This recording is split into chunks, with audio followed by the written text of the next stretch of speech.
Hello friends, welcome in person school. How are you? Fine. चलो आज हम हिंदी करते हैं। हिंदी में चैप्टर 2 है बरगद का वृक्ष। चलो फिर स्टार्ट करते हैं। ये बड़ी मज़ेदार कहानी है। आप रेडी हो सुनने के लिए? Now start. ओके। बरगद का वृक्ष ये एक लोक कथा है। इसके नीचे हार्ड वर्ड्स दिए गए हैं। चलो हम पढ़ लेते हैं पहले। जुर्मुट, परस्पर, दाढ़ी, दृष्टि, होशियारी, तिरस्कार, हड़बड़ाना, बुद्धिमानी, कमंड, इल्लियाँ, नम्रता, प्रकृति। ये तो थे इनके हार्ड वर्ड्स। चलो अब स्टार्ट करते हैं।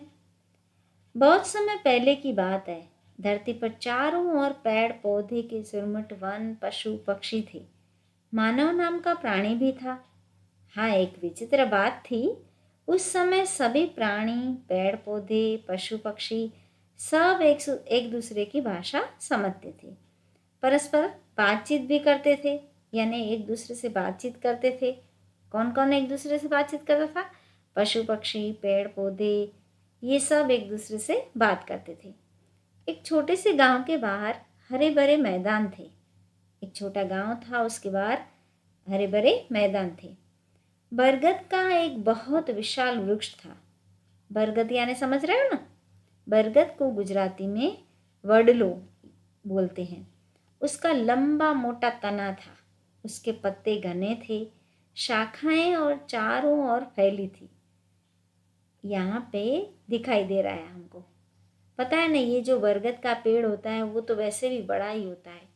उसका लंबा मोटा तना था, उसके पत्ते घने थे, शाखाएं चारों ओर फैली हुई थी। उसकी शाखाओं से दाढ़ी निकलकर धरती तक आ रही थी। पता है ना, वो जो शाखाएं होती है जिस पे हम लटकते हैं, तो वो इतनी इसकी लंबी थी जैसे लग रहा था कि दाढ़ी बन गई है उसकी और धरती तक आ रही है। लगता था कि वह वृक्ष वहाँ बहुत वर्षों से खड़ा है। ऐसा लगता था उस पेड़ को देख के कि वो शायद बहुत सालों से उधर ही होगा। मैदान में कुछ गडरिये अपनी भेड़ बकरियां चराने आते थे। मैदान जो था वहाँ पे भेड़ बकरियां चराने जो आते हैं ना, उनको गडरिये बोलते हैं। उनमें से एक लड़का अपनी बकरियों के साथ आया करता था। गर्मी के दिन थे। बकरियों के साथ इधर उधर घूमते हुए वह गडरिये का लड़का थक कर पस्त हो गया था। कुछ देर आराम करने के लिए वह बरगद के उसी वृक्ष के नीचे आ बैठ गया। ये जो गडरिया था वो अपनी भेड़ बकरियों को चराने आया था। फिर वो थोड़ा सा थक गया तो उसने क्या किया, उस पेड़ के नीचे आके बैठ गया। बरगद के नीचे छाया थी। अभी जो पेड़ होता है उसके नीचे तो वैसे भी ठंडी ठंडी छाया होती है, यानी ठंडा सा होता है वहाँ पे। हवा भी शीतल थी। तो जहाँ पे आपको पता है पेड़ ज़्यादा होते हैं तो वहाँ की जो हवा होती है वो भी ठंडी होती है। हवा के हल्के हल्के झोंके लड़के को थपथपाने लगे। पेड़ के तने से लगा लड़का वहीं लेट गया। तभी उसकी दृष्टि पेड़ पर लगे छोटे छोटे फूलों और फलों पर गई। तो ये लड़का ऐसे लेटा हुआ था। फिर उसने क्या देखा? पेड़ को देखा। पेड़ को देखा तो फूल और फलों पर उसकी नज़र गई। यहाँ पे देखो, ये लड़का देख रहा है। किसको देख रहा है? पेड़ को देख रहा है। उसके पेड़ के छोटे छोटे फूलों और फलों को देख रहा है।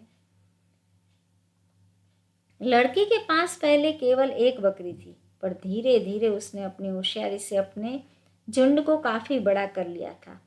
वह अपने आप को कुछ समझने लगा था। बरगद के फूल और फलों को देख वह तिरस्कार की हंसी हंसा। बोला, वाह रे विशाल पेड़, बस खुद ही बड़े हुए। अपने फूलों और फलों को तो देखो, अपनी लटकती दाढ़ी को तो देखो। हा हा हा हा। लड़के के पास पहले एक बकरी थी। फिर वो अपनी होशियारी से कई सारी बकरियां और कई सारे भेड़ ये सब उसने जमा कर लिए थे। तो वो खुद को कुछ समझने लगा था, यानी कि उसको ईगो हो गया था कि वो बहुत होशियार है। अब पता है ना, कभी कभी क्लास में भी ऐसा होता है कि किसी को कोई क्वेश्चन के आंसर आ जाते हैं तो उसको ऐसा लगता है मैं तो पूरे क्लास में होशियार हूँ, और अपने आप में ईगो आ जाता है। तो इस लड़के को भी अपने आप में ईगो आ गया था। फिर वो पेड़ को देख के हंसने लगा क्यों हंसा? क्योंकि पेड़ को बोल रहा था कि आपके फल और फूल तो देखो कितने छोटे हैं, आप खुद बड़े हो गए पर फूल और फलों को तो देखो, इस लटकती दाढ़ी को तो देखो। ऐसे कहकर वो हंसने लगा था। बरगद ने सब सुना, जो पेड़ था वो सब सुन रहा था, पर कुछ उसने नहीं बोला। तभी हवा चलने लगी, पत्तों से सर सर की हल्की ध्वनि निकली, जैसे वे कोई लोरी गा रही है। अभी बरगद के पेड़ ने ये सब सुना, लड़के की बातें, पर उसने कुछ उसका जवाब नहीं दिया, कुछ उसका आंसर उसको नहीं दिया। तभी एक ठंडी सी हवा चलने लगी और हल्की सी ऐसी आवाज़ आई जैसे कोई लोरी गा रहा हो। तो लड़के को तो जल्दी से आंख लग गई, यानी कि वो सो गया। तभी एक दो फल उसके मुंह पर आ गिरे। तभी क्या हुआ, वो लड़का सो गया था। ठंडी ठंडी हवा चल रही थी तो उसको ऐसा लग रहा था कोई लोरी गा रहा है। कोई लोरी गाता है तो पता है ना, नींद आ जाती है। तो उस लड़के को भी नींद आ गई थी। अब वो नींद में था और उसके ऊपर, उसके मुंह के ऊपर एक दो फल आके गिरे। तो वो तो ऐसे हड़बड़ा के उठा, उसने ऊपर देखा, उसे किसी के हंसने की आवाज़ आई। उसको ऐसा लगा कि कोई मेरे पे हंस रहा है। तो लड़के को तो बहुत गुस्सा आया। तो उसने क्या बोला, एक तो मेरी नींद खराब कर दी, ऊपर से हंस रहा है।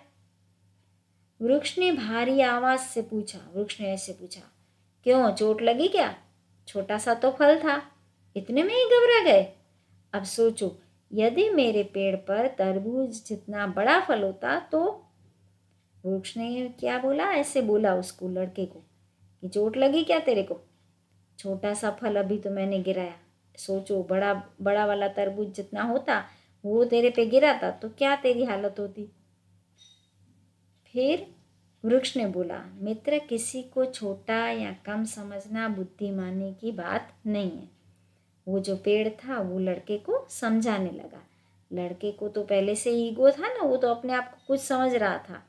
तो उसने उसको अच्छे से समझाया कि आप छोटा या बड़ा किसी को कम समझना नहीं चाहिए। यह तो घमंडी होना है, और घमंड करना तो किसी के लिए भी उचित नहीं है। यानी अपने आप में ईगो रखना ये बहुत बुरी बात है। अपने आप में कभी भी ईगो नहीं रखना चाहिए। अब देखो, मैंने अपनी छाया देकर तुम्हें धूप ताप से बचाया। अब ये जो पेड़ है वो लड़के को ऐसे एक्सप्लेन कर रहा है, क्योंकि पेड़ के नीचे ही वो लड़का बैठा था। तो वो बोला पेड़ कि आप धूप ताप से बच के इधर बैठे हो। अगर थोड़ा सा खुले मैदान में जाते तो आपको धूप लगती, पर मेरे पेड़ के नीचे बैठे हो तो आपको धूप नहीं लग रही। मेरे तने ने तुम्हें सहारा दिया। तने मतलब जो स्टीम होता है ना वो पेड़ का, उसको बोलते हैं। उसको, उसका वो सहारा बना। मेरी पत्तियों से छनकर हवा शीतल। अभी जहाँ पे पता है ना आपको, जहाँ पे ज़्यादा पेड़ होते हैं तो वहाँ की हवा भी शीतल हो जाती है, यानी ठंडी हो जाती है।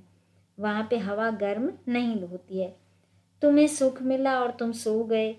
तो वो समझा रहा था उसे, बोल रहा था लड़के को कि अगर हवा ठंडी ठंडी चली तो तुम्हें नींद आ गई। चिड़िया मुझ पर बसेरा करती है। उस पेड़ पे कौन रहता है? चिड़िया रहती है। और मेरे छोटे छोटे मीठे फल खाती है। देखो तो प्रकृति कितने सुंदर ढंग से अपना काम करती है। लड़के ने कहा, मुझसे गलती हो गई बरगद दादा। लड़के ने क्या बोला? सॉरी बोला। लड़के ने बोला, बरगद दादा सॉरी, मैंने इस तरह तो सोचा ही नहीं था, मुझे अपने बारे में कुछ और बताइए। तो लड़के ने तो सॉरी बोल के बरगद दादा को बोला कि ये तो सही बात है, ऐसा तो मैंने सोचा ही नहीं था। तो लड़के ने फिर से उसे बोला कि अच्छा ठीक है, अभी आगे तो बताइए कि आप दूसरा क्या क्या।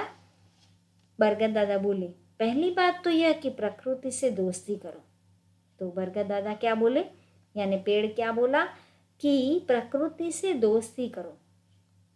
हम सब एक दूसरे से कुछ न कुछ लेते हैं। मेरे फल चिड़ियों का भोजन है, मेरी शाखाओं पर उनके घोंसले हैं। पेड़ क्या बोला कि पेड़ बोलता है कि हम एक दूसरे को कुछ न कुछ लेते देते रहते हैं। मेरे जो फल हैं वो चिड़ियों का भोजन है, मेरी जो शाखाएं हैं उन पे उनके घोंसले हैं। चिड़िया सारा दिन घूम घूम कर अपने बच्चों के लिए छोटे छोटे कीड़े और इल्लियाँ ढूंढती है। इल्लियाँ मेरे पत्ते खाती है। अभी क्या होता है कि चिड़िया वहाँ पे रहती है, चिड़ियों के घोंसले होते हैं, फिर चिड़ियों के छोटे छोटे बच्चे होते हैं। तो चिड़िया बाहर उड़ के और बाहर घूम के उनके लिए छोटे छोटे कीड़े और इल्लियाँ ढूंढती है। किसके लिए? बच्चों के लिए। फिर वो इल्लियाँ होती है ना, तो वो क्या करती है? पत्ते खाती हैं। तो पत्ते अगर खा जाए इल्लियाँ तो कुछ पत्ते काम नहीं आते हैं। इसीलिए क्या होता है कि चिड़िया है वो उन्हें खा खा जाती है। किसको? कीड़े को और इल्लियों को। इसलिए वे घास पत्ते खाने वाले कीड़ों से घास पत्तों की रक्षा होती है। फिर वहाँ पे भेड़ बकरियां जाती हैं तो क्या खाती है? घास खाती है। बरगद दादा चुप क्यों हो गए? और कुछ भी बताओ। लड़के की आवाज में नम्रता भरा आग्रह था। अभी तो उस बॉय को, उस लड़के को तो इतना इंटरेस्ट आ गया कि बरगद दादा को बोला, नहीं नहीं बरगद दादा, और भी मेरे को कुछ बताओ आपके बारे में। ठीक है, मेरे आसपास काफ़ी पत्तियां सड़ रही है। केंचुई इस सड़ी पत्तियों को खाने जमीन के नीचे से निकलते हैं। इससे मिट्टी को हवा मिलती है। क्या होता है? जो उसके आसपास पत्तियां होती है ना, वो सड़ सड़ गई है, तो उसको कौन खाता है? जमीन में से निकलते हैं ये जो केंचुए, यानी कि मिट्टी के होते हैं, तो उससे वो मिट्टी को हवा मिलती है और पेड़ की जड़ों को शक्ति मिलती है। इस तरह हम सब एक दूसरे पर निर्भर हैं। हम एक दूसरे के बिना जीवित नहीं रह सकते। मुझे क्षमा कीजिएगा बरगद दादा, मुझे इन सब का ज्ञान नहीं था। मैं आपसे कुछ और। अरे अभी तो अपनी भेड़ बकरियों को तो देखो, भागी जा रही है उधर। बरगद हंसते हंसते बोला। तो क्या हुआ? बरगद दादा को वो जो लड़का था वो ऐसे बोल रहा था, तो फिर बरगद दादा ने बोला कि देख देख, तेरी जो भेड़ बकरियां हैं ना, वो तो इधर उधर भागी जा रही है। लड़का भाग रहा था अपनी बकरियों को पकड़ने। वह सोच रहा था कि आज मैंने कितना कुछ सीखा। हाँ, प्रकृति में सब कुछ उपयोगी है। जब हम सब एक दूसरे के बिना नहीं रह सकते तो बड़े होने का घमंड क्यों? ये था हमारा चैप्टर 2 जो हमने कंप्लीट किया। इसमें क्या था? इसमें ये बताया गया था कि किसी भी चीज़ पे हमको ईगो नहीं करना, यानी कि हमको घमंड नहीं करना है। फिर दूसरी बात कौन सी सीखी? चलो बताओ। दूसरा, पेड़ के बारे में हमने कितना सारा जाना। चलो आप आज एक काम करना, पेड़ के बारे में जो हमने ये पूरा जाना उसकी 5 लाइन्स आप लिखना। चलो सोचो तो हम और कौन कौन सी चीज़ें हैं जिससे हम कुछ सीखते हैं। चलो बताइए। ओके, मैं बताती हूँ। जैसे कि सूरज है, फिर फूल है, नदी है, तो इन सब के बारे में आप सोचो और उसके बारे में आप 5 लाइन्स लिख के मेरे को दिखाना। ठीक है? Okay, bye, take care. फिर मिलते हैं कुछ नया लेके।